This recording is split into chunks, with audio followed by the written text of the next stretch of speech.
정부는 4.3 희생자들과 유가족들의 명예 회복을 위해 최선을 다하고 생존 희생자들의 고통과 아픔을 잊지 않고 보듬어 나갈 것입니다.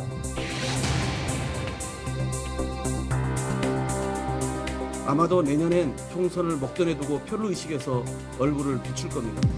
이것이 제주 4.3을 위하는 윤석열 정권의 민낯입니다. 태영호 의원의 발언뿐만 아니고 극단적인 정당들에서 4.3에 대해서 굉장히 공격하는 현수막을 제주 전역에 붙이기도 했지 않습니까? 대통령께서 못 오신다라고 하면은 네.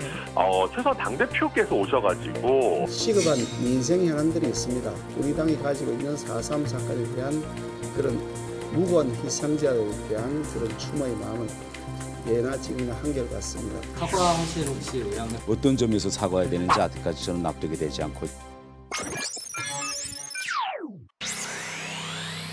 홍준표 대구시장님, 당신도 강화문에 와서 연설했잖아. 내가 이런 무례한 말을 해야 되겠어. 이 자식이 말이야, 이 자식이 말이야. 아니 인정할 걸 인정하자고요. 솔직히 우리가 강화문 운동 안 했으면 정권 교체가 됐냐고요. 안 됐잖아. 홍준표 씨, 인정할 걸 인정하자고. 목회자가 목회자답지 않게 욕설을 입에 달고 다니면서 자제력을 잃고 거친 말을 함부로 내뱉는 것은 참으로 유감스러운 일이다. 아울러 그 목회자를 숭배하는 사람들은 우리 당을 떠나서 그 교회로 가거라.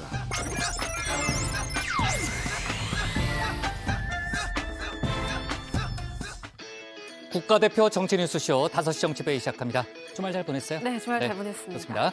자, 오늘 제주 4.3 추념식이 진행이 됐잖아요. 민주당은 윤석열 정부 첫 추념식인데 네. 윤 대통령 또 국민의힘 대표, 당대표가 나오지 않았잖아요. 그래서 좀 공세를 상당히 적극적으로 펴고 있죠. 네, 그렇습니다. 오늘 한덕수 총리가 대통령 메시지를 대독했는데요. 여권에서는 김병민 최고위원, 박대출 정책위의장, 그리고 이철규 사무총장 등이 제주를 찾았습니다. 민주당 이재명 대표는 김일성 지시로 4.3이 촉발됐다는 망언을 한 여당 지도부가 사과 한마디 하지 않는다면서 정부 여당의 극우적인 행태가 4.3 정신을 모독하고 있다고 비판했습니다. 이재명 대표에게는 태용호 최고위원의 발언을 네. 지칭을 한 건데 아까 이제 영상에 잠깐 나왔습니다만 태 최고위원은 뭐를 사과해야 되는지 납득이 잘 되지 않는다 이런 입장을 내놨죠. 네, 맞습니다. 태영호 최고위원은 사과해야 한다면 무엇을 사과해야 하는지가 먼저 규명돼야 한다고 말했는데요. 그러면서 큰 역사적인 맥락에서 4월 3일에 일어난 일은 결국 김일성의 지시로 인한 남로당 제주도당의 결정이라면서 역사적 진실을 부인하면 안 된다고 강조했습니다. 자신의 발언 취지를 유족이나 피해자 단체가 얼마나 이해하고 있는지 궁금하다고 전하기도 했습니다. 현대사의 비극이라면서도 태영호 최고위원이 기존의 이제 본인 주장을 좀 굽히지 않는 그런 모습을 보였는데 네. 저희가 잠시 후에 뉴스픽에서 짚어보는 걸로 하고요.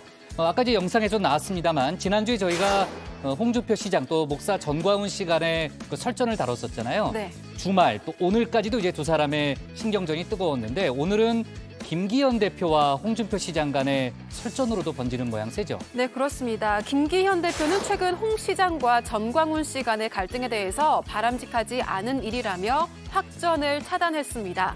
그러면서 공천권을 가지고 제3자가 왈가왈부할 일도 아니지만 지방자치 행정을 맡은 사람은 그 일에만 전념했으면 좋겠다고 덧붙였습니다. 또 전광훈 목사와 선을 그어야 한다는 지적에는 그분은 그분 역할을 하는 거고 우리 당은 우리 당 역할을 하는 거라고 말했습니다. 네.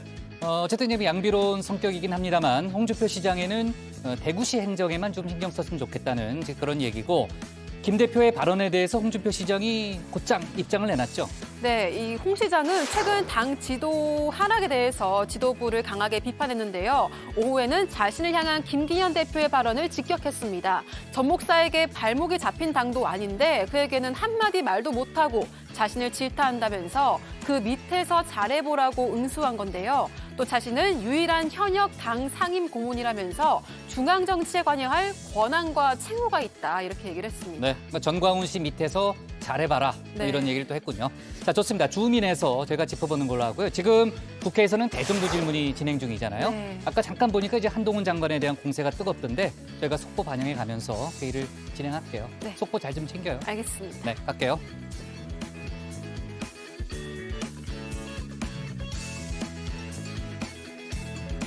자, 오늘 회의는 유 실장 박마컷, 유체커 조멘토 백반장, 김현숙 소통역사 그리고 정치부의 예청자 정 의원분들과 함께하겠습니다.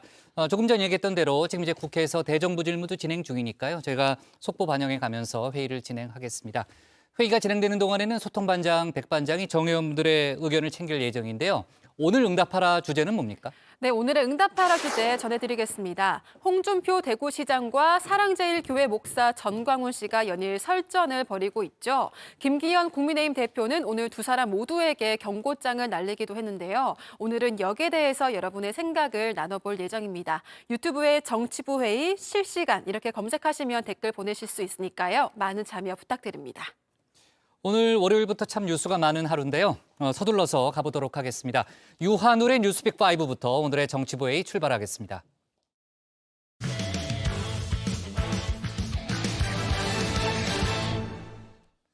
오늘은 제주 4.3 사건 75주년입니다. 첫 국가 차원의 문화제 형식으로 추념식이 진행됐는데요. 윤 대통령과 국민의힘 김기현 대표는 참석하지 않았습니다. 이런 가운데 지난 전당대회 과정에서 4.3 관련 발언으로 논란을 일으킨 태영호 최고위원은 당시 주장을 굽히지 않는 발언을 오늘 또다시 했는데요. 역시 논란이 일고 있습니다. 관련 소식을 유한울 체커가 정리했습니다. 네, 5시 하면 다정해 정의원들의 뉴스 큐레이터 울체커입니다. 월요일의 뉴스픽 5 바로 들어갑니다. 오늘 준비한 소식은요. 여권 패싱 4.3, 청부살인, 동시다발 산불, 보석 허가. 이번엔 100발로 잡았습니다. 한국 현대사의 대표적인 비극이죠. 제주 4.3 사건이 일어난 지 오늘로 정확히 75년이 지났습니다. 오늘 제주에선 제주 4.3 견뎌냈으니 75년 딛고 선노라 이런 주제로 첫 문화제 형식의 추념식이 열렸는데요. 정부에선 한덕수 총리와 제주 출신 원희룡 국토부 장관 등이 참석했습니다. 한 총리가 윤석열 대통령의 추념사를 대독했습니다. 무고한 4.3 희생자들의 넋을 기리고 그 유가족들의 아픔을 국민과 함께 어루만지는 일은 자유와 인권을 지향하는 자유민주주의 국가의 당연한 의무입니다. 정부는 4.3 희생자들과 유가족들의 명예회복을 위해 최선을 다하고 생존 희생자들의 고통과 아픔을 잊지 않고 보듬어 나갈 것입니다. 올해 추념식은 더욱 의미가 깊은 자리였습니다. 4.3 특별법 개정으로 희생자와 유족의 명예 회복 그리고 실질적인 피해 보상이 진행된 가운데 처음으로 열렸고요. 4.3 기록물을 유네스코 세계기록유산에 등재하기 위해 5년을 준비한 끝에 지난 2월 신청서를 제출한 뒤 열린 첫 추념식이기도 했습니다. 하지만 작년엔 당선인 신분으로 참석했던 윤 대통령, 올해엔 참석하지 않은 겁니다. 4.3의 아픔을 치유하고 상흔을 돌보는 것은 4.3을 기억하는 바로 우리의 책임이며 화해와 상생 그리고 미래로 나아가기 위한 대한민국의 몫입니다. 4.3 희생자들과 유가족들의 온전한 명예 회복을 위해 노력하겠습니다. 대통령실도 작년에 윤 대통령이 당선인 신분으로 참석한 걸 언급했습니다. 같은 행사에 매년 가는 것에 대해 적절한지 고민이 있다면서 올해는 총리가 가는 게 적절하다고 판단한 거라고 윤 대통령의 올해 불참 이유를 설명한 겁니다. 하지만 총리가 추념사에서 내놓을 메시지는 윤석열 정부의 메시지라고 강조했는데요. 그런데 여기에 찬물을 끼얹는 발언이 여권에서 나왔습니다. 이야기는 과거보다는 미래를 강조하는 데서 시작됐습니다. 솔직히 저 개인적으로는요. 이제 대한민국은 과거사보다는 미래를 향한 어떤 메시지를 더 많이 발산해야 되고 대통령께서도 과거의 어떤 이제 무슨 기념일 이런 데 참석하는 것보다는 미래를 위한 무슨 기념일을 많이 만들고 거기에 참여하는 예를 들어 제가 재작년에 핵융합 연구소를 갔었어요. 제가 뭐 물리학과 출신이기도 하고 연구소 창립 이래로 국회의원 연게 처음이랍니다. 그렇다면 앞서 윤 대통령이 울컥하는 모습을 보이며 현직 대통령 최초로 롤콜까지 한 서해 수호의 날 기념식, 여기에도 일관되게 참석 안 했어야 하는 거 아니냐 이런 지적이 나왔는데요. 여기에는 또 이렇게 답했습니다. 보수 입장에서는 예. 서해 수호의 날과 예. 국가를 수호하다가 이제 군인들이 이제 사망한 날은 대통령이 먼저 챙겨야 되지 않겠습니까? 그것도 과거사잖아요. 근데 의원님 말씀대로. 그렇죠. 그래서 저는 과거사는 가급적 줄이고 미래를 위한 일정을 많이 잡는 게 좋지만 과거사 중에서도 조금 더 앞에 과거는 좀 더 챙길 필요가 있지 않겠어요? 네, 조금 더 앞에 과거 이 말이 좀 군색하게 들리는 것도 사실인데요. 그보다도 서해 수호의 날 보수 입장에선 먼저 챙겨야 한단 말이 더 귀에 들어옵니다. 이런 식으로 접근하면 야권에서 나오는 다음과 같은 비판에 더 힘을 실어주는 셈이 됐는데요. 그러면 대통령 메시지가 지금 국민의 대통령, 통합의 대통령 또는 나를 반대하는 사람, 나를 지지하지 않는 사람까지도 함께 안아서 가야 되는 그러한 대통령의 위치가 아니라 한 정파의 수장으로서의 지금 행보란 말이에요. 한 정파의 수장으로서 지지율 관리를 위해서 더 떨어지지 않게 하기 위해서 지금 그러는 거 아닌가 하는 생각이 듭니다. 더욱이 약 2달 전에는 지금은 국민의힘 지도부 일원이 된 태영호 의원의 실언도 있었죠. 제주 4.3 사건은 김일성의 지시로 촉발됐다는 발언이었습니다. 민주당 소속 오영훈 제주지사는 그렇기 때문에 윤 대통령이 더더욱 추념식에 참석해서 입장을 정리해줬어야 극우 진영 중심으로 불거지는 이런 문제가 해소됐을 거라며 안타까워했습니다. 그렇다면 태영호 최고위원이라도 제주도로 내려가서 이 부분에 대한 입장을 명확히 해줬으면 좋았을 텐데요. 서울에 남은 태영호 최고위원은 오히려 다음 같은 발언을 해버립니다. 사과하실 혹시 의향? 아니 당시 남로당과는 전혀 그런 관계가 없던 그런 무고하고 또 억울하게 희생당하신 제주도민들의 대부분 분들에 대한 넋을 기리고 또 명예를 회복해야 하실 분들의 명예를 회복하고 또 그분들의 아픔을 취할 그런 데서는 아픔을 취해야 되고 또 그것을 위해서 저도 모든 것을 다 하겠다 이렇게 오늘 최고에서 발언했거든요. 이제 방금 기자님께서 제기한 것처럼 뭐 사과나 이런 데인데 저는 어떤 점에서 사과해야 되는지 아직까지 저는 납득이 되지 않고. 네, 최 최고위원은 이게 내 소신이다 라면서 오히려 내 발언의 취지에 대해 유족들과 피해자 단체가 얼마나 이해하고 있는지 궁금하다고 했는데요. 최고위원 당선 전 논란이 커지자 자중자애하던 모습과도 사뭇 달라 보입니다.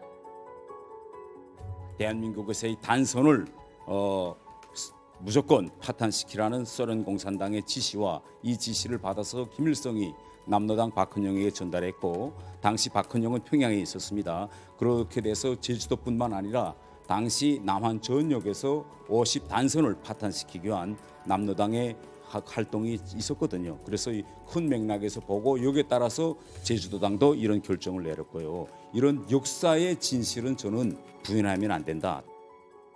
이렇게 되면 지도부 중 3명을 대신 내려보낸 채 시급한 민생 현안을 이유로 서울에 남은 김기현 대표와 주호영 원내대표, 국민의힘 투톱의 머릿속도 복잡해질 것 같습니다. 당 안팎에선 내년 총선은 포기한 것이냐 이런 목소리도 나오고 있죠. 선거의 유불리도 문제이지만요. 책임 있는 집권 여당의 자세 또한 생각해봐야 하지 않을까 싶습니다. 오늘 천하 용인과 함께 추념식에 참석한 이준석 전 대표의 말로 첫 번째 픽 마무리합니다. 이런 그 지역의 아픔을 다루는 사안에 대해 가지고는 정당이 우리 책임 있는 여당으로서 언제나 진상규명과 피해 회복에 앞장서야 하는 것이고 그리고 이런 기념식에 참석하는 것은 기본으로 저희가 해야 되는 것인데 그렇지 못해서 안타깝고. 두 번째 픽은 청부살인입니다. 서울 강남 한복판에서 40대 여성을 납치하고 살해한 뒤 시신을 유기한 혐의를 받고 있죠. 이모 씨 등 피의자 3명에 대한 영장실질 심사가 지금 진행 중입니다. 심사를 받으러 들어가는 길 3인조는 쏟아지는 취재진의 질문에도 딱 한마디만 남겼는데요. 왜 납치 살해하셨습니까? 또 다른 공범 있습니까? 피해자와 유가족들에게 한 말씀 해주시죠. 정말 죄송합니다. 이들의 범행은 치밀한 듯하면서도 허술했습니다. 40대 여성 A씨를 서울 역삼동에서 납치한 뒤에는 대전으로 내려가 암매장했고요. 그 뒤 충북 청주에 차량을 버리고 각자 흩어져서 움직였습니다. 이 과정에서 동선을 감추기 위해 대포폰과 현금을 사용했다고 합니다. 차 한 대가 주차장으로 빠르게 달려와 멈춥니다. 모자를 쓴 남성은 어깨에 큰 가방을, 다른 남성은 삽과 연장을 옆에 끼고 뛰어갑니다. 그런데 다시 아파트 옆을 돌아 나오는 남성들의 손에는 연장이 보이지 않습니다. 범행에 사용한 삽과 갈퀴 등 연장을 텃밭에 버린 겁니다. 주사기도 나오고 고무망치 있잖아요. 거기다 나오고 없는 것 없이 막 수십가지가 나오더라고. 그 일반 병원에서 쓰는 주사기 있잖아요. 그게 한 5개인가 있. 하지만 정작 범행에 사용한 렌터카는 3인조 중 한 명의 이름으로 빌린 차였다는데요. 경찰은 3인조가 석 달 전부터 A씨를 미행하면서 이번 범행을 계획했다고 보고 있습니다. 3인조 중에서도 나머지 2명을 모아 이번 일을 주도한 이모 씨가 A씨와 가상화폐 투자로 얽혀 있었다는 점에도 주목하고 있는데요. 피해자와 이 씨는 2020년 상장된 한 가상화폐 가격이 크게 떨어진 뒤 갈등을 빚어온 것으로 알려졌습니다. 이 씨가 투자 손실의 책임을 피해자에게 물으며 원망했다는 겁니다. 이어 두 사람은 시세 조종이 의심된다며 다른 사람을 상대로 법적 분쟁을 벌이기도 한 것으로 알려졌습니다. 경찰은 오늘 또 다른 공범 1명을 추가로 살인 예비 혐의로 입건했습니다. 미행 등 살인 예비 단계에 가담한 뒤 이탈한 것으로 보이는 20대 B씨인데요. 승용차를 사준다고 해서 범행에 가담했다고 경찰에 진술했다고 합니다. 경찰은 이들을 집중 추궁해서 제4의 인물이 주범 E씨에게 살인을 청부했을 가능성에 대해서도 조사할 방침입니다. 전문가는 지나치게 대담했던 이들의 범죄 행각도 청부 살인을 의심할 수밖에 없는 근거라고 말합니다. 수법이 굉장히 대담해졌습니다. 목격자가 있음에도 불구하고 그와 같은 일을 저질렀다는 건데 그만큼 지금 절박하게 이 피해자를 납치할 수밖에 없는 어떤 사정, 예컨대 지금 꼭 이루어야 하는 사정, 그렇게 생각을 해보면 서로 간에 뭐 이 피해자와 지금 납치범 사이에 알고 있는 사람들 같으면 이러지 않을 것 같거든요. 다음 픽은 동시다발 산불입니다. 건조한 날씨 속에 지난 주말 전국 35곳에서 산불이 났습니다. 특히 충남 홍성과 대전, 금산에서는 3단계 규모의 화재가 동시에 발생했는데요. 충남 홍성 같은 경우엔 강한 바람에 불이 다시 번지면서 오전 73%까지 올라갔던 진화율이 오후에 다시 66%로 떨어졌습니다. 인근 주민 200명도 인근 학교 강당과 마을회관으로 대피한 상태입니다. 어제도 그렇지만 오늘도 이제 강풍이 불기 때문에 그렇습니다. 산불은 강풍으로 인해서 급속히 확산되고 있습니다. 특별히 골짜기에는 더 확산 속도가 더 급격히 빨라집니다. 네, 수도권에서도 산불 소식이 이어지고 있습니다. 오늘 낮 12시 18분경에는 경기 남양주시 와부읍에서 산불이 나서 진화 중이고요. 어제 서울 시내인 인왕산에서 발생한 산불은 산세가 험한 탓에 불이 난 지 25시간 만에 축구장 21개 면적을 태우고서야 완전히 꺼졌습니다. 내일부터 사흘간 전국적으로 봄비 소식이 있는데요. 그때까지가 고비겠죠. 더 이상의 산불 소식이 없었으면 좋겠습니다. 네, 네 번째 픽, 보석 허가입니다. 서해 공무원 피격 사건을 은폐한 혐의로 구속 기소됐죠. 서훈 전 청와대 국가안보실장이 구속 넉 달 만에 보석으로 풀려납니다. 서 전 실장 측은 지난 1월 고령의 나이와 심혈관 질환 등 건강 문제를 호소하면서 석방을 청구했는데요. 재판부는 주거지 제한, 보증금 1억 5천만 원 납부 등을 조건으로 허가했습니다. 네, 오늘의 마지막 픽은 이번엔 백발입니다. 이번에는 인천공항에서 실탄 100발이 발견됐습니다. 미국 워싱턴을 떠나 인천공항을 경유하던 60대 몽골인 남성 수화물에서 나온 겁니다. 이 남성의 최종 목적지는 몽골 울란바토르였는데요. 몽골에서 사격 연습을 하기 위해 구입했다면서 진술 과정에서도 뭐가 문제냐며 정황한 것으로 전해집니다. 경찰은 실탄을 압수한 뒤 이 남성을 출국 조치시켰습니다. 네, 오늘의 뉴스픽은 여기까지입니다. 들어가서 원픽 뽑겠습니다. 뉴스픽 5였습니다. 오늘 국민의힘에서는 김병민 최고위원 또 박대출 정책위의장 이철규 사무총장이 제주에 내려갔습니다. 반면 민주당은 사실상 총출동을 했죠. 아예 제주도에서 현장 최고위원회를 열었고요. 이 자리에서 태영호 최고위원의 발언 등을 거세게 비판한 거죠. 그렇습니다. 민주당은 태영호 최고위원뿐만 아니고요. 이 4.3은 공산 세력에 의한 폭동이다라고 했던 김광동 진실화해위원장도 겨냥했습니다. 직접 들어보시죠. 정부 여당의 극우적인 행태가 4.3 정신을 모독하고 있습니다. 4.3은 김일성의 지시로 촉발됐다는 망언을 한 여당 지도부 사과 한마디 아직 하지 않습니다. 4.3은 공산 세력에 의한 폭동이라 폄훼한 인사는 아직도 진실화해위원장 자리를 지키고 있습니다. 4.3의 완전한 해결이라던 대통령의 약속은 부도났습니다. 네, 박홍근 원내대표는 윤 대통령 그리고 김기현 대표가 모두 오늘 추념식에 불참한 것을 지적했습니다. 1년 전에는 당선인 신분으로 온전한 명예 회복을 위해 노력하겠다던 윤석열 대통령이 올해는 오지 않았다라고 지적을 하면서요. 아마도 내년에는 총선을 목전에 두고 표를 의식해서 얼굴을 비출 것이다. 이게 제주 4.3을 대하는 윤석열 정권의 민낯이라고 꼬집었습니다. 민주당은 이 정권의 퇴행적 모습 때문에 4.3을 부정하는 극우 세력까지 활개를 친다고 목소리를 높였는데요. 이 서북 청년단을 겨냥한 겁니다. 제주 4.3 사건 당시 도민 학살을 주도한 단체의 이름이기도 하죠. 이 단체를 추종해 이름을 그대로 딴 극우단체 이 서북 청년단은 실제 오늘 추념식이 열리는 제주 4.3 평화공원에 집회를 열겠다면서 나타났는데요. 도민들과 4.3 단체 등은 여기가 어디라고 오냐면서 곧바로 강하게 반발했고요. 미리 대비하고 있던 경찰이 즉각 제지에 나서면서 이 서북 청년단은 승합차에서 내리지 못한 채 있다가 결국 식장을 빠져나갔습니다. 네. 국민의힘 쪽에서는 이제 부산 엑스포 등 또 챙겨야 될 현안이 많기 때문에 지도부를 둘러 나눈 것이다. 이렇게 좀 해명을 하고는 있습니다만 아무튼 민주당의 공세가 뜨거운 상황이고 오전에 추념식이 열렸고 오늘 오후에는 이제 문재인 전 대통령이 제주를 방문을 했습니다. 제주에 도착해서 4.3 평화공원으로 향했다는 거죠. 네, 그렇습니다. 문 전 대통령은 곧바로 4.3 평화공원으로 가서 참배를 했습니다. 추념식에 직접 참여하지는 않았지만 전직 대통령으로서는 처음으로 4.3 추념식 당일에 참배에 나선 건데요. 문 전 대통령은 여전히 4.3을 모독하는 행위가 이뤄지고 있어서 개탄스럽고 가슴이 아프다고 말했습니다. 국민의힘 태영호 최고위원 등이 역사 부정 논란을 일으킨 점을 겨냥한 것으로 보입니다. 문 전 대통령은 4.3 희생자와 유족들을 만나서 위로를 했는데요.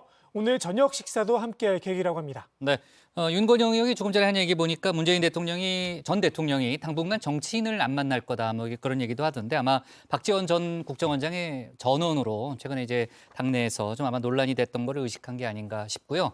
유채커, 오늘의 원픽은 어떤 걸로 잡을 거예요? 네, 오늘의 원픽입니다. 여권 패싱 4.3 추념식, 태영호는 뭘 사과하나?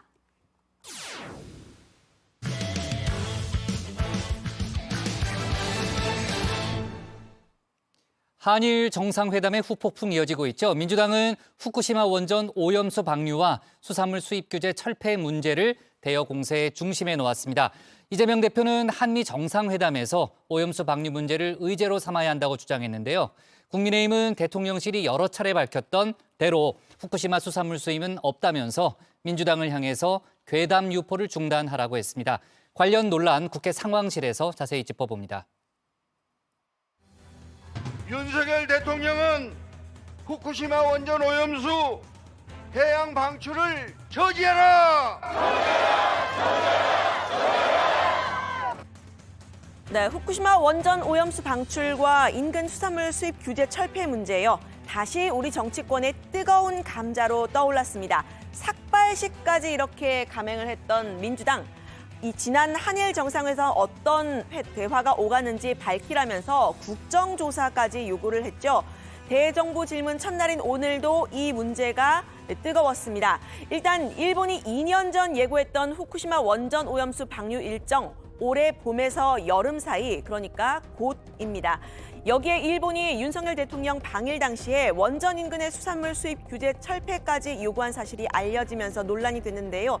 민주당 이재명 대표는 오늘 이거는 태평양 연안 국가들의 공조가 필요한 거다라면서 후쿠시마 오염수 문제를 4월 한미 정상회담 의제로 올려야 한다고 주장했습니다. 정부는 후쿠시마 오염수 투기를 총력을 다해서 막아야 합니다. 태평양 국가들과의 공조는 물론이고 이번 한미 정상회담에서 이 문제를 정식 의제로 끌어올려 미국의 전향적 입장을 이끌어내야 할 것입니다. 괴담 운운하면서 책임을 회피하지 말고 국민 안전 수호에 총력을 다해 주시기를 당부합니다. 네, 반면 국민의힘은 민주당이 거짓 선동을 하고 있다 주장을 했는데요. 민주당 의원들이 이번 주에 직접 후쿠시마를 방문해서 항의하겠다 이런 계획을 밝혔는데 이 부분에 대해서 광우병 괴담이다 혹은 사드 괴담이다 이런 것들이 떠오른다는 말을 했습니다. 후쿠시마 인근 수산물이 국내에 들어올 일 없다는 겁니다. 민감한 국민의 먹거리를 두고 없는 일을 마치 있는 일인 것처럼 거짓 선동하는 데 총력을 기울이는 것을 보면서 광우병 괴담을 다시 떠올리게 됩니다. 미국산 쇠고기 먹으면 뇌에 구멍이 숭숭 뚫린다 또는 사드 전자파에 몸이 튀겨질 것이라는 등 해괴망측한 괴담을 퍼뜨렸지만 모두 새빨간 거짓말이었습니다. 네, 그런데 정회원 여러분, 혹시 여야가 서로 다른 얘기하고 있다는 거 좀 눈치를 채셨을까요? 민주당은 이제 6월, 7월쯤이 될 가능성이 있는 이 후쿠시마 오염수 방류를 막아야 한다 이렇게 주장을 한 반면에요. 국민의힘은 현재 수입이 금지되어 있는 후쿠시마 수산물에 대한 규제를 풀 생각이 없다라는 점을 강조하고 있습니다. 미묘하게 지금 초점이 엇갈리는 모습이죠. 그 이유는 대통령실의 입장 때문으로 보입니다. 한일 정상회담 당시 후쿠시마 원전 관련 대화 논란이 커지면서 대통령실은 여러 차례 입장문을 냈는데요. 이 수산물 수입에 대해서는 명확히 반대 입장을 취했지만요. 오염수 방류에 대해서는 조건부로 검증이 필요하다 이런 말을 했습니다. 후쿠시마산 수산물이 국내에 들어올 일은 없습니다. 대통령은 후쿠시마 오염수에 대해서는 객관적이고 과학적인 방식, 국제 기준에 부합하는 검증, 그 과정에 한국 전문가가 참여해야 한다는 3가지 조건을 분명히 했음을 알려드립니다. 네, 윤 대통령의 기본 입장도 비슷한데요. 대선 당시에도 오염수 방류 문제에 대해서는 이 반대 입장을 명확히 하기보다는 정치적인 차원이 아니라 투명하게 진행되도록 국제 협력이 필요하다 이런 기조로 말을 해왔습니다. 기본적으로 이 동일본 대지진 때 후쿠시마 원전에서 이 방사능 유출이 기본적으로 안 됐다 이렇게 말을 하기도 했었죠. 그때 어떤 어떤 정치적인 차원에서 볼 문제가 아니고 일본 정부나 우리 각국들과 협의를 해서 투명하게 사람들이 어떤 의문을 갖지 않도록 그렇게 진행되도록 좀 국제 협력이 이루어져야 된다고 봅니다. 네, 반면에 민주당은 이 오염수 방류 문제 그리고 수산물 수입 규제 문제를 떨어뜨려 생각하기 어렵다는 입장입니다. 지금 WTO는 우리 정부의 수산물 수입 규제가 타당하다 이렇게 손을 들어준 상황이죠. 그건 후쿠시마 인근이 오염됐을 가능성을 인정했기 때문입니다. 그런데 우리 정부가 일본의 오염수 방류를 침묵으로 인정을 하게 된다면 수산물 수입을 금지할 명분도 사라진다는 겁니다. 그 정도 오염은 우리는 생각하지 않는다, 괜찮다라는 표현이잖아요. 예. 그러면은 그런 정도의 오염은 괜찮다고 했는데 왜 수입을 금지하냐? 아니 명분이 사라지는 거죠. 그래서 이 오염수 방기는 다시 말하면 수입 금지 조치를 해제하겠다는 다른 표현이다, 암묵적 표현이라고 생각을 하는 거죠. 네, 일본 방문 계획을 밝힌 이 양이원영 의원은요. 대통령실이 방일 당시에 원전 관련 발언을 밝히는 데 소극적인 건 물론이고 일본이 오염수를 방류하겠다는 계획에 대해서도 정확히 파악을 하지 못하고 있는 것 같다 주장을 했습니다. 그래서 이제 민주당 의원들이 직접 일본을 방문하겠다는 건데요. 우리 정부가 이 과학적인 증명을 할 것이다라고 하면서 검증 과정에서 협력하겠다고 밝혔던 국제 원자력 기구 IAEA에 대해서도 문제점을 지적했습니다. 원전 운영 국가들의 분담금으로 운영되는 조직이다라는 건데요. 특히 일본의 입김이 강한 조직으로 알려집니다. IAEA는 네. 원전에서 방사성 물질이 유출돼도 문제 없다고 하는 쪽이에요. 왜냐하면 원전을 운영하는 것을 최우선으로 국제 원자력 기구를 계속 앞세우는 것은 특히나 이런 방사성 물질 유출에 대해 방류에 대해서 그냥 넘어가겠다 이런 다른 표현이 아닐까.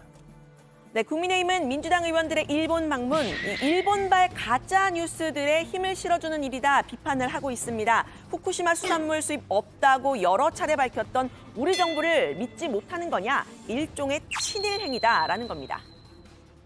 일본의 가짜 뉴스에 동조하고 일본의 의도대로 일본의 주장을 기정사실인 것처럼 보이게 하는, 그렇게 해서 우리 정부를 깎아내리려는 무례하고 무리한 짓입니다. 오히려 이런 것이 일본을 돕는 친일 행위가 아닌가 생각됩니다.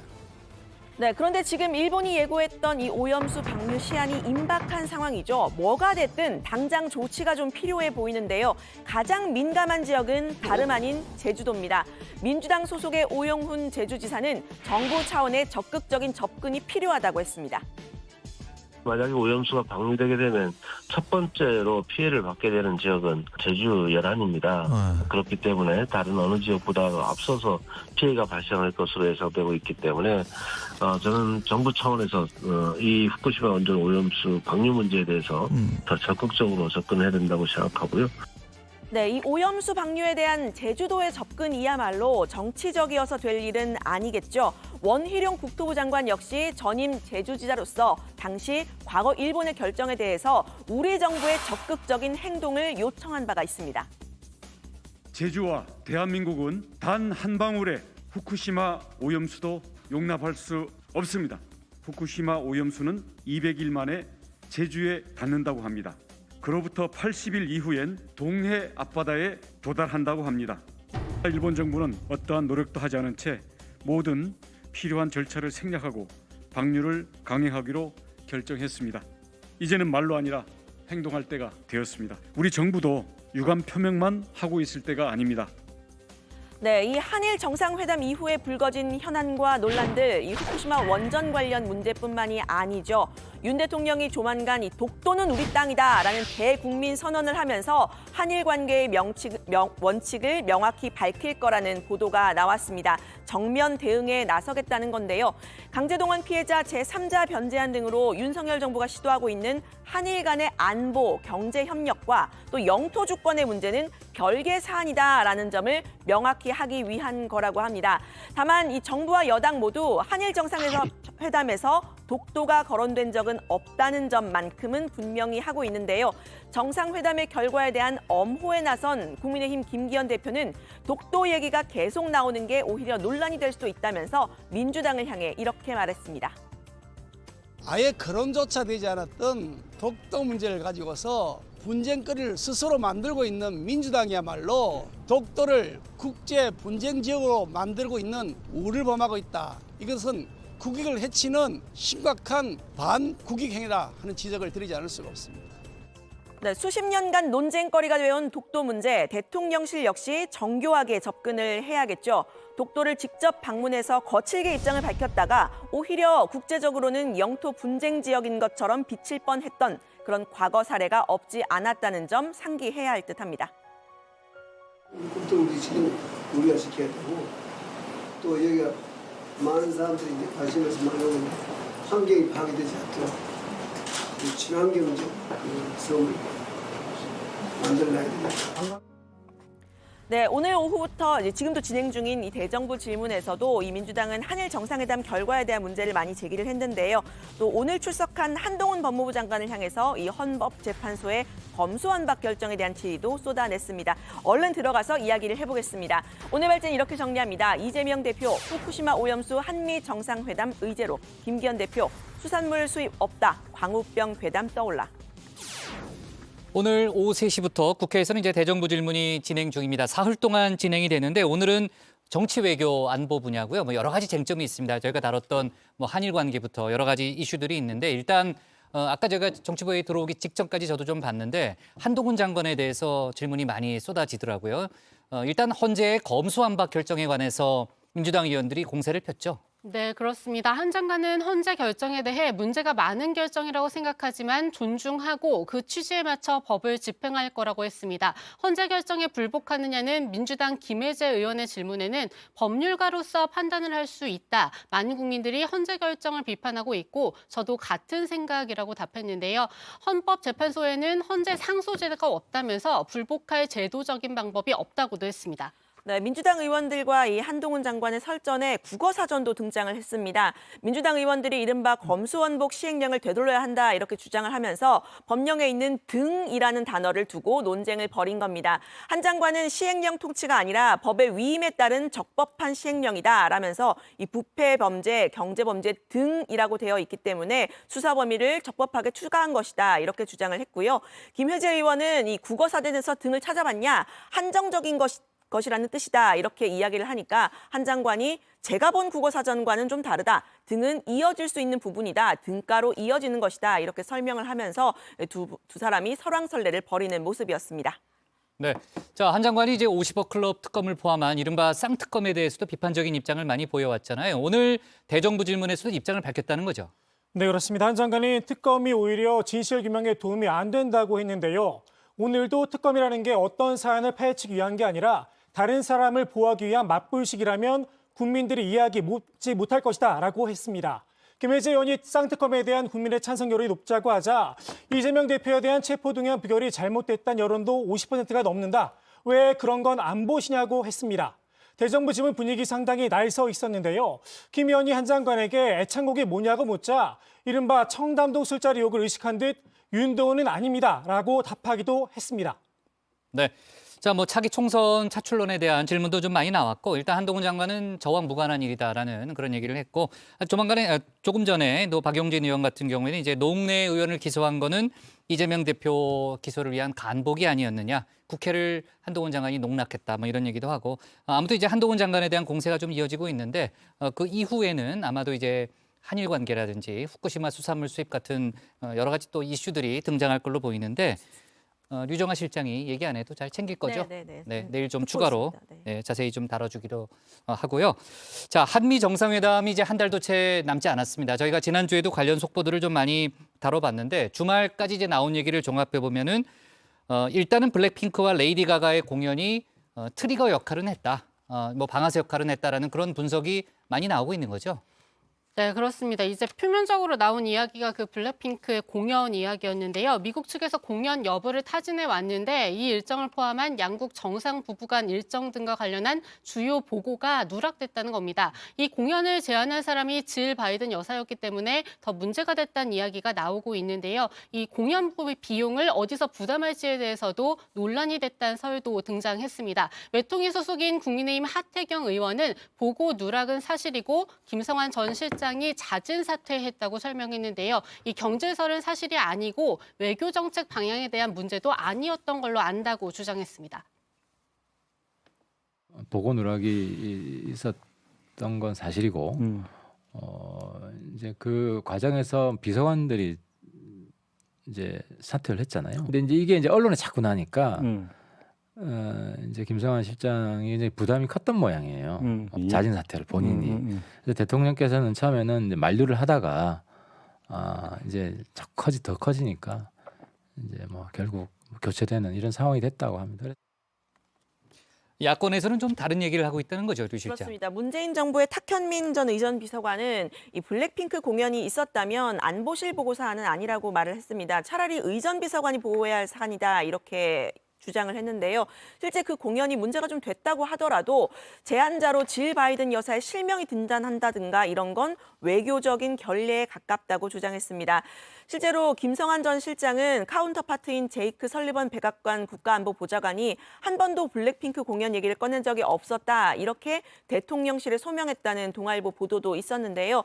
대신 민주당 인사들은 김성환 안보실장과 김태효 안보실 1차장과의 알력설, 또 김건희 여사의 일정에 관여하는 비서실과 안보실 간의 갈등설 등을 제기하고 있습니다. 직접 들어보시죠. 안보실장은 외교 라인으로 볼 수 있고 김태효 실장은 대통령 김건희 여사하고 뭐라 그럴까요?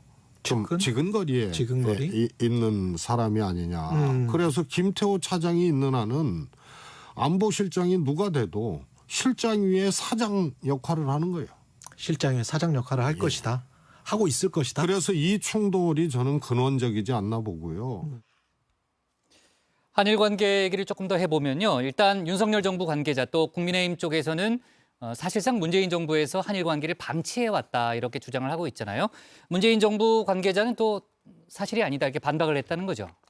네, 그렇습니다. 문재인 정부 당시 최재성 정무수석의 오늘 인터뷰 내용인데요. 윤석열 정부가 내놓은 정부안이 과거 일본이 제시한 것보다 못한 안이라고 비판을 했습니다. 강제동원 관련 우리 대법원 판결이 나온 이후에 일본과의 한 라인으로 3차례 아베 정부와 협상을 했는데 3가지 안 모두에 일본의 사과가 포함돼 있었다는 주장입니다.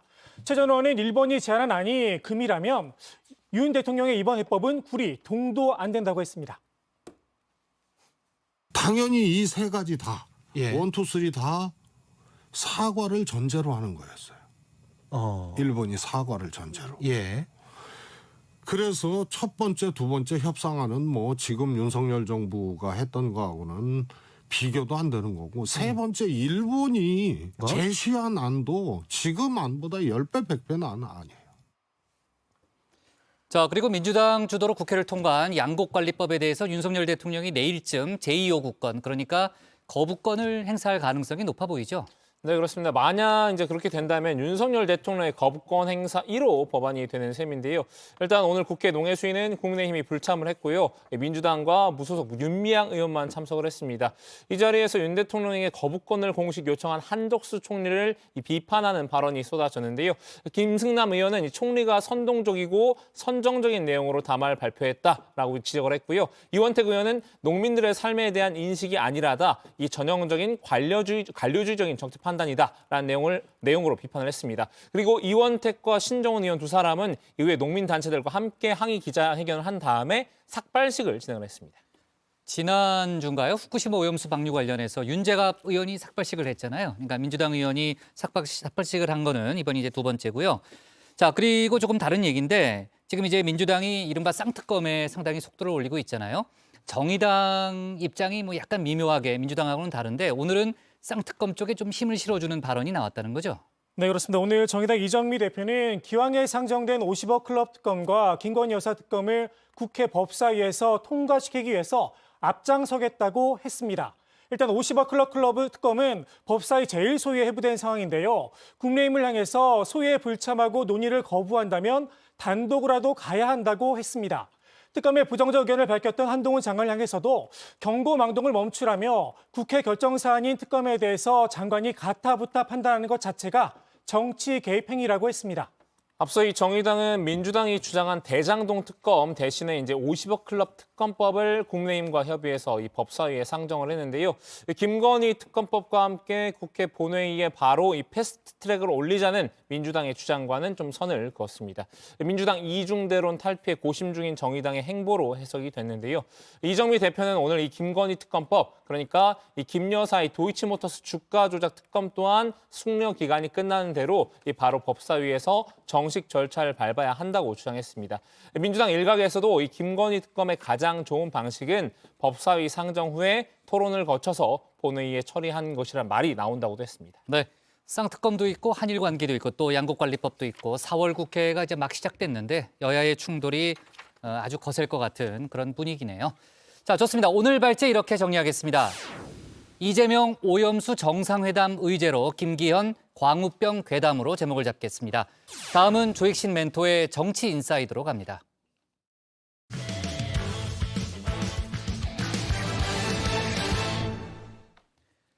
윤석열 대통령이 지난 주말 대구에서 프로야구 개막전 시구에 나섰죠. 역대급 돌직구를 선보였다는 평가 속에 보수의 심장으로 통하는 대구 서문시장도 찾았습니다. 대통령 취임 이후로만 따져도 벌써 두 번째 서문시장 방문이죠. 정치권에선 윤 대통령이 보수 결집을 위한 전력 투구에 나섰다는 분석이 나오는데요. 최근 국정 지지율이 떨어진 가운데 마지막 보루인 TK 민심마저 심상치 않다는 내용입니다. 관련 내용을 정치 인사이드에서 짚어보겠습니다.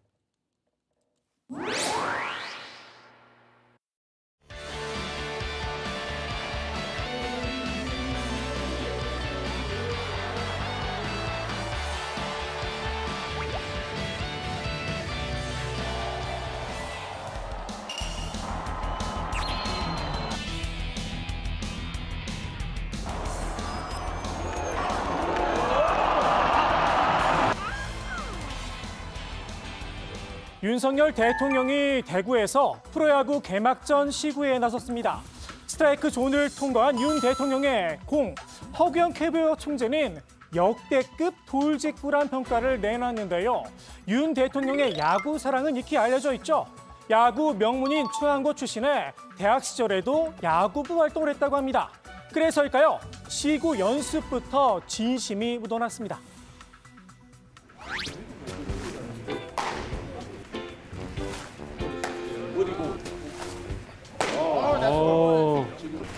좋습니다. 나이스 볼. 와.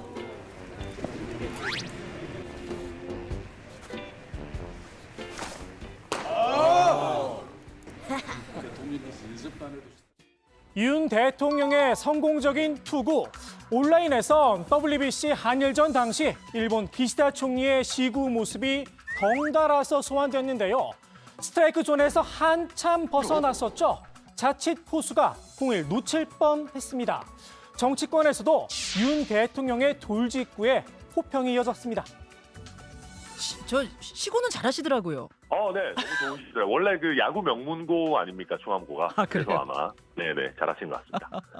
뭐 시구는 스트라이크 잘 하셨더라.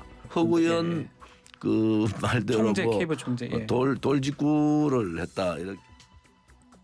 다만 윤 대통령의 전력 투구엔 야구 사랑 외에 다른 이유도 있지 않았겠느냐는 해석이 따라붙었습니다. 그야말로 야구의 진심이더라. 뭐 또 보수 결집에 전력 투구하는 모습이었다. 뭐 이런. 역대 대통령의 프로야구 시구, 프로야구 개막전이나 한국 시리즈에서 주로 이뤄졌죠. 한국 시리즈는 진출팀이 어디냐에 따라 시구 장소가 달라졌지만 프로야구 개막전은 모두 서울에서 시구가 이뤄졌습니다. 윤 대통령의 조금 이례적인 대구구장 시구, 보수 결집용 아니냐는 물음표가 달렸죠. 더욱이 윤 대통령의 바로 다음 일정, 대구 서문시장 방문이었습니다. 서문시장에서 보내주신 뜨거운 지지와 함성, 지금도 잊을 수 없습니다. 그 생각을 하면 아무리 어려운 일이 있더라도 지금도 힘이 납니다. 이른바 보수의 심장으로 불리죠. 서문시장 100주년 기념식에 참석을 한 건데요. 대구구장 시구에 이은 서문시장 방문. 최근 TK 민심이 심상치 않기 때문이란 이야기가 나옵니다. 대구에서 지지율이 긍정 부정이 41대 43 뒤집어졌다는 데 대해서는 굉장히 심각하다. 저는 그래 보는 거죠. 굉장히 심각하다. 대구 시민들의 생각은 너무 못한다. 우리 보수의 분위기가 어떤지 알게 되고 더 나아가서 중도와 나머지 전체 국민 여론, 민심이 어떤지를 피부로 느낄 수 있는 데가 서문시장입니다. 서문시장이 싸늘하다고 그러면은 다른 지역에는 다른 계층을 볼 것도 없습니다. 윤 대통령의 TK 지역 국정 지지율 긍정 평가가 이전 조사 때보다 10%포인트나 빠졌습니다. 윤 대통령의 주요 지지 기반이 크게 흔들리고 있는 상황, 그저 지켜만 볼 순 없었을 거란 분석입니다. 실제로 여권에선 지지율 반등을 기대하는 목소리도 나왔습니다. 저는 나름대로는 좀 의미 있는 반등일지는 모르겠습니다만은 모멘텀은 충분히 제공받지 않을까 생각합니다. 윤 대통령 대선 후보 시절까지 포함하면 4번째, 대통령 취임 이후로는 이번이 2번째 서문시장 방문인데요. 지난해 서문시장을 찾았을 때도 국정 지지율이 큰 폭으로 떨어진 시점이었습니다. 김건희 여사 관련한 잡음과 사적 채용 논란, 여기에 이른바 문자 파동까지 이어지며 TK 민심마저 등을 돌렸던 시기였습니다. 제가 어릴 때도 우리 서문시장과 대구 시민 여러분들 생각하면 힘이 납니다, 여러분. 오늘 제가 기준 받고 가겠습니다. TK 민심도 보겠습니다. 지난 대선에서 무려 이렇게 70.9%를 몰아주며 압도적 지지를 보여줬는데요. 지금 시점에서 국정수행평가 잘하고 있느냐라고 물으니까 잘하고 있다 39%, 잘 못하고 있다가 48%였습니다. 역시 TK에서도 부정평가가 더 앞서는 결과가 나온 겁니다. 여권에선 윤 대통령이 설마 지지율 때문에 서문시장에 갔겠느냐 반론도 나오는데요. 100주년은 말 그대로 명목이고 다른 정치적 의도가 있다고 봐요. 그건 뭐 크지는 않은 것 같아요. 대통령 스타일상 지지율이 너무 낮아서 박수 많이 받고 싶어서 갔겠습니까? 그렇게 보인다는 지적도 나옵니다. 윤 대통령의 정치적 멘토로 알려져 있죠. 심평 변호사는 윤석열 정부가 자기 지지층 구애에만 치중한다 꼬집었습니다. 윤 정부는 지금 과도하게 10분의 3을 이루는 자기 지지층을 향한 구애에 치중한다. 윤 대통령이 대구의 서문시장을 4번이나 방문한 것은 그 상징적 예다. 그것은 달콤한 늪이다. 달콤한 늪에서 빠져나오지 못한다면 내년 총선은 패배라는 겁니다. 윤 대통령의 지지층 위주 행보, 비단 서문시장 방문뿐만은 아니죠. 올해 들어 지금까지 윤 대통령이 방문한 지역을 지도로 표시해 봤는데요. 보시는 것처럼 영남권이 5차례로 가장 많았습니다. 윤 대통령의 제주 4.3 희생자 추념식 불참에 이런 주석이 붙은 이유기도 합니다. 또 윤석열 대통령 지지율이 계속 떨어지니까 일종의 한 정파의 수장으로서의 지금 행보지, 그렇게 치면 4.3 기념식에 가냐 안 가냐의 문제는 대통령 지지율 회복에 별로 도움이 안 된다고 판단했기 때문에 안 가는 거 아니겠어요? 윤 대통령 대구행에 언론의 눈길이 쏠리기는 했지만 전남 순천과 경남 통영도 함께 방문을 했죠. 순천 정원박람회 개막을 축하하고 순천이 호남과 대한민국 발전의 핵심 거점이 되도록 제대로 챙기겠습니다. 여러분, 대한민국 국가정원 순천에서 멋진 봄을 만끽하시고 행복한 시간을 보내시기 바랍니다. 너무 멋진 밤입니다. 감사합니다. 현직 대통령으로선 처음으로 수산인의 날에 참석하기도 했습니다. 수산인 여러분들이 더 활기차게 일하실 수 있도록 정부가 최선을 다해 뒷받침하고 여러분과 함께 수산업을 미래 성장 산업으로 육성하겠습니다. 대통령실에선 민생 행보라고 강조를 했지만 야권에선 고개를 갸웃했습니다. 일정의 취지를 모르겠다는 겁니다. 그리고 순천만 정원박람회 가시고 수산인의 날 가고, 그다음에 뭐 또 진주에서 군항제 비공개 일정으로 했다는 건데 매우 타이트한 일정을 했는데요. 여기서 왜 이 일정을 하는지가 불분명해요. 대통령 선거가 아니잖아요. 선거 때 보통 이렇게 하거든요. 윤 대통령 수산인의 날 행사 도중에 이 약속이란 팻말을 들고 있었죠. 수산업 미래성장 약속 퍼포먼스의 일환이었다고 하는데요. 최근 정치적 논란이 된 후쿠시마산 수산물 수입 문제, 대통령실에서만 입장을 밝힐 게 아니라 윤 대통령이 직접 수입은 없다고 수산인들에게 이 약속을 했으면 어땠을까 싶습니다. 후쿠시마 오염수 방류에 대한 명확한 입장도 밝혔다면 더할 나위 없었겠죠. 윤 대통령이 프로야구 개막식 시구에서 보여준 돌직구처럼 말입니다.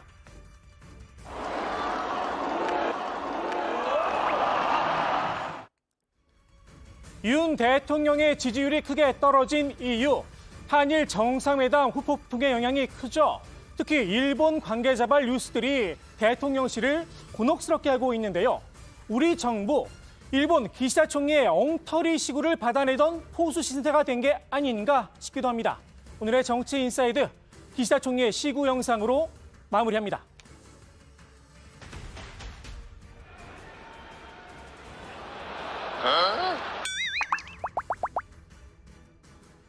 네. 자, 몇 가지 들어온 속보 좀 간단히 얘기하고 가면요. 앞서 이제 뉴스픽에서 얘기했던 강남 납치 살인 3인조에 대해서 구속영장이 발부됐다는 그런 속보도 좀 막 들어왔고요. 자, 그다음에 그 국민의힘 이양희 윤리위원장이 이제 그 사의를 표했다는 그런 속보가 들어왔는데, 일단 윤리위원 총 8명이 한꺼번에 이제 일괄 사의를 밝혔다고 하고요. 원래 이제 임기가 올해 10월까지인데 어떻게 보면 이제 새 지도부가 구성이 됐기 때문에 자연스러운 수순이라고도 볼 수 있겠습니다만, 아무튼 이양희 윤리위원장이 힘들다라는 뜻을 여러 차례 밝혔다라는 그런 보도도 좀 나오고 있고요. 최근에 이제 김재원 최고위원의 5.18 관련 발언, 또 전광훈 씨 발언 이후에 이준석 전 대표에게는 가혹하고 또 김재원 최고위원에 대해서는 징계를 회피하는 거 아니냐라는 그런 또 당내 논란도 있었잖아요. 이양희 윤리위원장이 왜 나서지 않느냐라는 그런 논란도 있었는데, 아무튼 전반적으로 좀 부담을 느낀 게 아닌가라는 그런 얘기도 나오고 있습니다. 저희가 전광훈 씨 관련해서는 잠시 후에 주민에서 좀 자세히 짚어보도록 하고요. 자, 그다음에 이제 윤 대통령이 그저께 이제 서문시장에 갔잖아요. 서문시장을 방문을 했는데 폭탄을 들고 서문시장에 가겠다라는 테러를 암시한 글을 올린 또 네티즌이 경찰에 붙잡혀서 대구 남부경찰서에서 20대 여성을 조사 중이라는 그런 또 속보도 들어와 있습니다. 관련된 몇 가지 좀 속보를 좀 짚어봤고요. 자, 오늘 이제 국민의힘이 민생특별위원회를 출범시켰다는 거죠, 류 실장. 그렇습니다. 국민의힘 김기현 대표 체제가 들어선 뒤에 만든 첫 특위입니다. 민생특별위원회 민생119의 첫 회의를 열었는데요. 본격적인 활동에도 들어갔습니다. 특위위원장인 조수진 최고위원은 민생은 국민을 먹여 살리고 국민을 지키고 국민의 삶의 질을 유지하는 삼생을 뜻한다면서 119처럼 어디든 신속히 달려가서 국민을 살리고 작은 것에서부터 눈에 보이는 변화를 이끌어내겠다고 했습니다. 민생특위가 1호 과제로 가뭄 문제 해결을 꼽았다는 거죠, 유채커. 네, 맞습니다. 가뭄으로 마실 물이 부족한 섬 지역에 생수를 보내는 물 보내기 대국민 운동을 벌이기로 했는데요. 조수진 최고위원은 윤석열 대통령의 지방 행보와 이번 운동을 연결시켜 설명했습니다. 윤 대통령이 순천만 국가정원 박람회 개막식에 앞서서 이 광주 전남 식수원을 방문했다가 이 쩍쩍 갈라진 흙바닥을 보셨다면서 마실 물이 고갈될 위기에 처했고 비가 오기 전까지 주민들이 실질적으로 희망하는 게 생수라고 말했습니다. 김기현 대표가 어제 국회의원 재선거가 치러지는 이제 전주 을 지역을 방문했잖아요. 지원 유세를 한 거죠. 네, 그렇습니다. 김기현 대표는 전주 서부시장 인근을 찾아서 국민의힘 김경민 후보를 지지해달라고 호소를 했습니다. 김 대표는 여러분께서 열심히 하라고 시켜놓은 국회의원이 온갖 범죄 혐의에 연루돼서 의원이 되자마자 재판받으러 다니며 전주 살림을 후퇴시켜놨다고 목소리를 높였는데요. 이번 재선거가 당선 무효형을 선고받은 민주당 출신 이상직 전 의원 때문에 치러진다는 점을 꼬집은 겁니다. 김 대표는 전주의 발전을 위해서 집권 여당의 강력한 힘이 필요하다 강조하기도 했습니다. 이상직 전 의원 얘기가 나왔는데 민주당은 책임 정치 구현 차원에서 지금 전주을 재선거 지역에 무공천을 결정한 상태죠. 네, 그렇습니다. 그러니까 이번 재선거가 이제 민주당 출신 이 전 의원의 그 의원직 상실로 치러지게 된 만큼 이제 무공천을 결정을 했습니다. 중앙당의 결정에 이제 임정엽 전 완주군수가 민주당을 탈당해서 무소속으로 출마한 상태인데요. 이것 때문에 이제 국민의힘에서 어떤 목소리가 나오냐면 임 전 군수가 무소속으로 당선이 되면 다시 민주당으로 돌아가는 게 아니냐 이런 의심의 눈초리를 보내고 있습니다. 네. 자, 박지원 전 국정원장 이제 임정혁 후보의 입당 가능성을 직접 얘기해서 당내에서 좀 논란도 되고 하는 그런 얘기도 있습니다. 자, 관련된 재선거 소식은요, 저희가 앞으로도 조금 더 추가적으로 짚어보는 걸로 하고요. 오늘 정치 인사이드 이렇게 정리하겠습니다. 윤 대통령 보수 결집 전력 투구 또 서문시장행 지지층만 구애로 제목을 잡겠습니다. 다음은 박준우 마커의 주민입니다.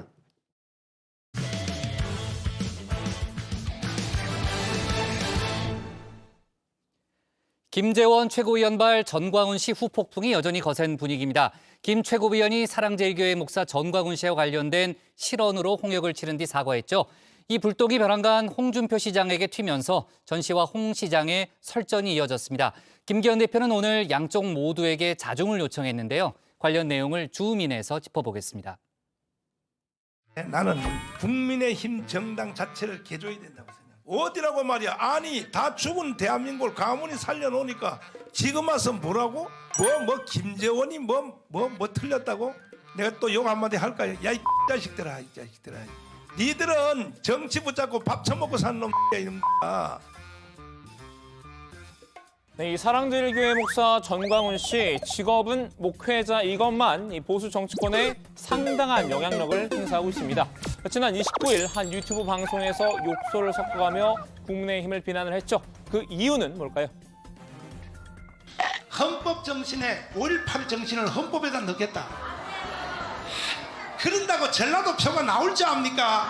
전라도는 영원히 10%예요. 영원히 10%. 그건 불가능합니다. 불가능해요? 예. 불가능하죠? 예, 불가능합니다. 불가능하죠. 그냥 저도 반대입니다. 전라도에 대해서 립서비스 하려고 한 거지. 표 들려면 조상묘도 판다는 게 정치인들 아닙니까? 정광훈 목사께서도 우파 진영을 전부 천하 통일을 해서 요즘은 그나마 우파 진영도 민주노총에 대항하는 그런 활동 무대가 되어서. 김재원 최고위원 이 전당대회 직후 연이어 두 차례 실언 논란에 휘말렸는데요. 바로 이 전 씨와 얽힌 게 화근이었습니다. 여당 지도부의 일원이 이 아스팔트 극우 세력과 손을 잡는 모양새다 보니까 당 내외에서 거센 비판이 쏟아졌는데요. 결국 김 최고위원의 선택은 손절이었죠. 어쨌든 모두 다 제 잘못입니다. 네, 하여튼 앞으로 자중하겠습니다. 앞으로 전자도 꺼내지 않겠습니다. 저는 앞으로 전광훈 목사님에 대해서는 이야기하지 않겠습니다. 하여튼 모두 다 제 잘못입니다. 사실 최고위원회 당선은 됐으니 손절이 아니라 익절이라고 봐야 할까요? 이 전 씨 입장에선 먹튀당한 느낌을 받았나 봅니다. 도와달라고 손 내밀 때는 언제고 이제 와서 입을 씻는 걸 보니 분노가 치민 듯한데요. 나는 김재원도 마음에 덜 들어요. 사실은 김재원 의원이 이제 겨우 눈을 뜬 거야. 이제 겨우. 뭐 그것도 자기가 당 최고위원 선거할 때 사실은 그때 4등이 아슬아슬했거든요. 아슬아슬해서 나를 찾아온 거야. 와서 그래서 강화문에 3.1절 때 연설 한번 시켜달라고. 그래서 연설해서 와서 보니까 이제 눈을 뜬 거야. 이야, 이 대한민국의 주체 세력이 여기 있구나.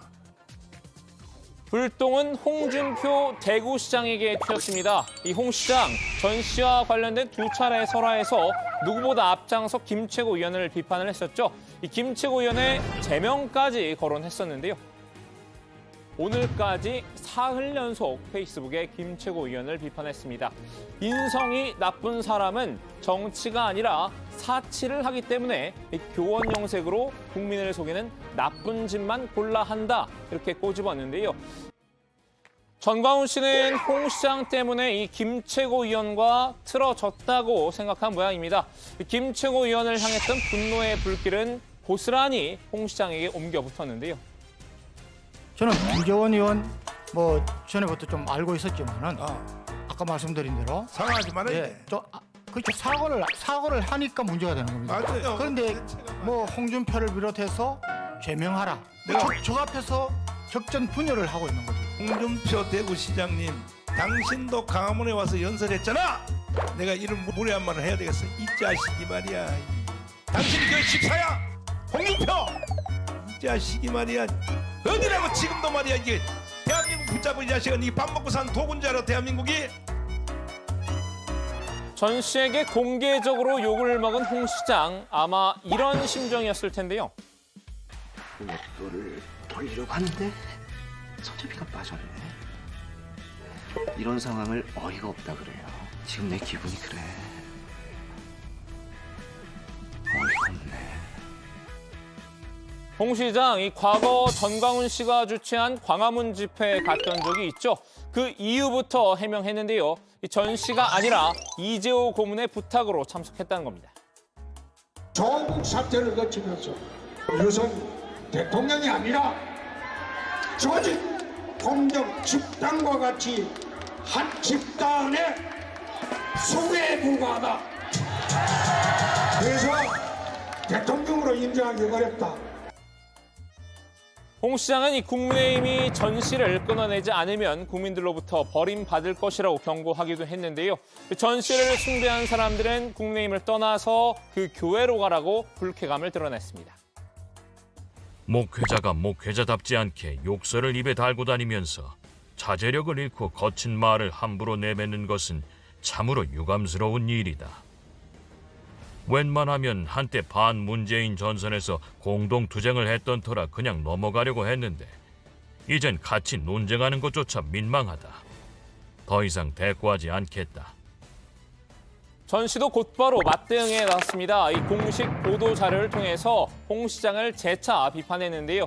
이 막말하는 목사와 상종한 것이 그렇게 힘들면 이 국민의힘 20대 대선 경선 후보 때 왜 도와달라고 전화했는지 모르겠다고 폭로를 했죠.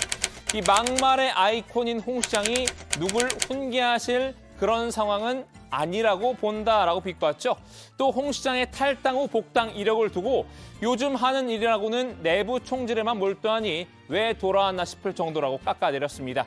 이 홍 시장은 페이스북에 쓴 글대로 더 이상 전 씨에게 대꾸하지 않았는데요. 이 둘 사이 설전이 번질 조짐을 보이자 이번엔 국민의힘 김기현 대표가 나섰습니다. 별로 바람직하지도 않고 앞으로 계속돼서도 안 될 그런 일이라고 생각합니다. 우리 당의 공천권을 가지고서 제3자가 왈가왈 일도 아니지만 또 지방자치 행정을 맡은 사람은 그 일에 더 전념하시면 좋겠습니다. 진화에 나선 줄 알았는데 알고 보니 심판으로 나선 거였나 봅니다. 이 양비론을 택했죠.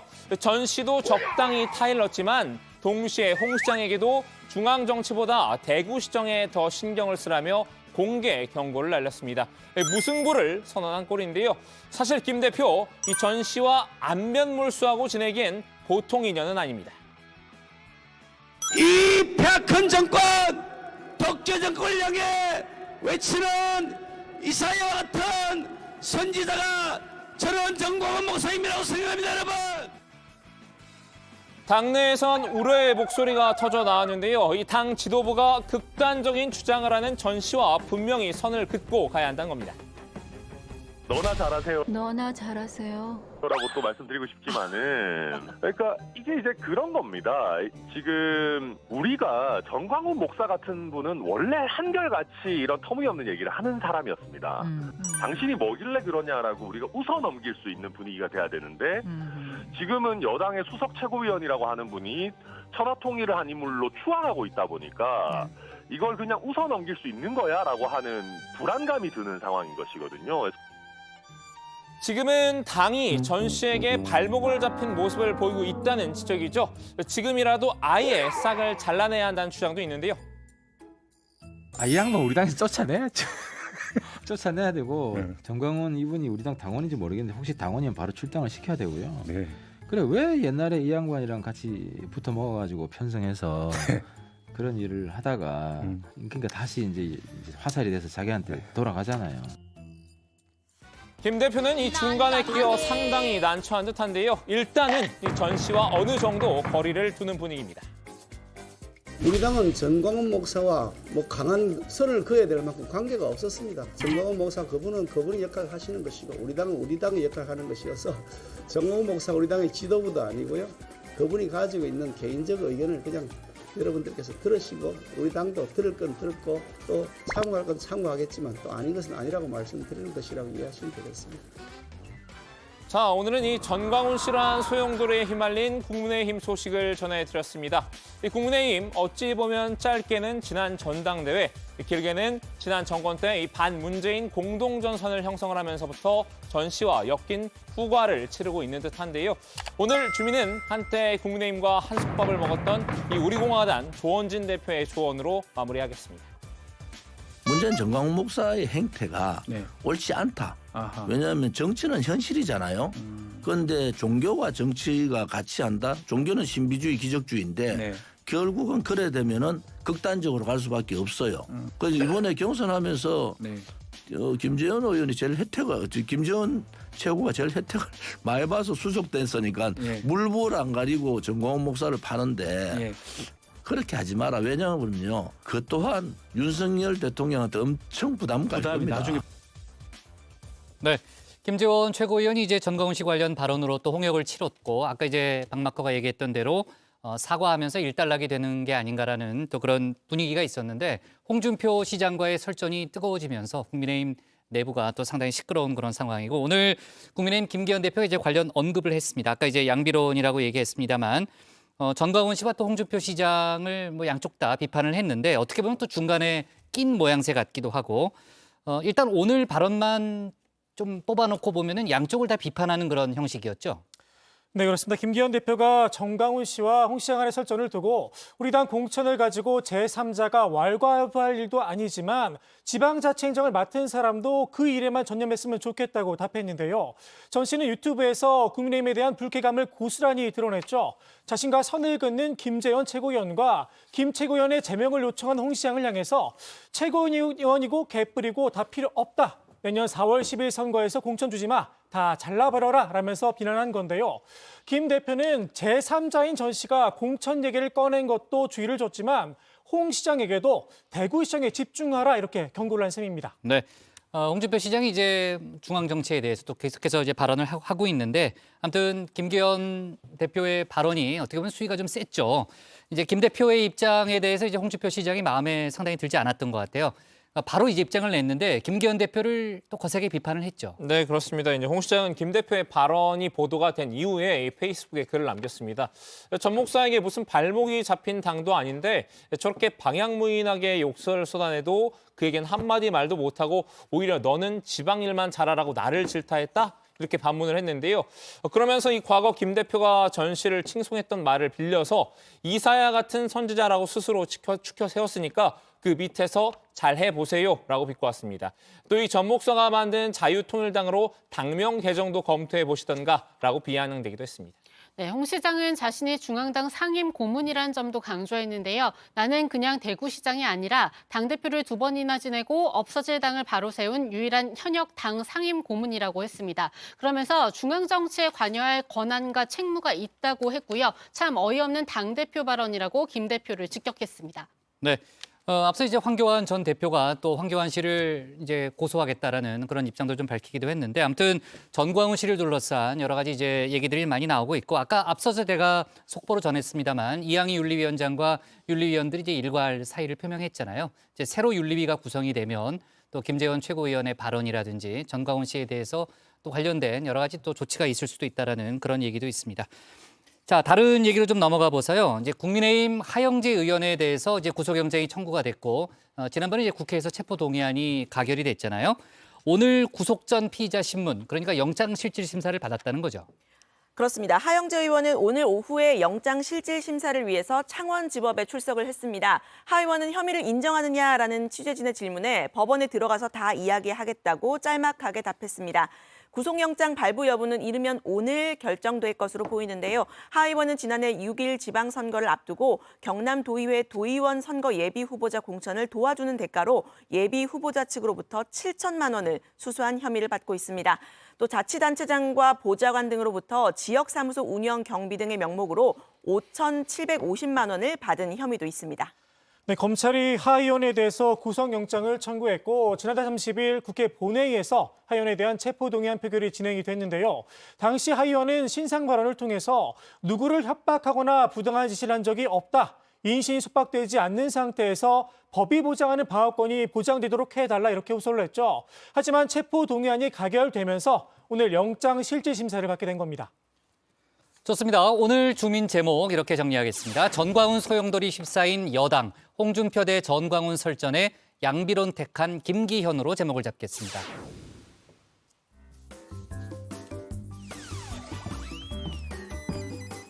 네, 안녕하세요. 정치부회의의 소통시간 백반장입니다. 응답하라 다정에 바로 시작하겠습니다. 네, 오늘의 소통 주제는 홍준표, 전광훈, 연일 설전, 여러분의 생각은입니다. 먼저 다정회에서 미리 살펴본 댓글들 보겠습니다. 네, 먼저 MADA님, 홍 시장 말이 맞다라고 하셨는데요. 목회자가 말을 거칠게 하면 더 이상 목회자가 아니다. 자기 자신의 감정도 건사 못하면서 뭘 하겠습니까? 라고 하셨습니다. 그리고 KOK0님, 시장이 정치에 시시콜콜 적당히 하길이라고 하셨습니다. 네, 이어서 정의원분들께서 실시간으로 올려주시는 댓글들도 함께 보겠습니다. 진우님께서는 대한민국 여당에게 이래라 저래라는 목사한테 한마디도 못하는 국민의힘 의원들은 부끄러운 줄 알아야 합니다라고 하셨고요. 승우님께서는 왜 목사가 정치적인 발언을 스스럼 없이 하는지라고 하셨습니다. 댓글 적어주신 정의원분들 모두 고맙습니다. 네, 지금까지 응답하라 다정이었습니다. 백반장 수고 많았고요. 이어가서 사건 반장 준비해야죠. 네, 자 좋습니다. 오늘 정치부 회의는 여기까지 하도록 하겠습니다. 저희는 내일도 오후 5시 정각에 다시 찾아뵙겠습니다. 대정부 질문 좀 챙겨요. 네네. 박준호 마크한테 좀 시키든지. 네.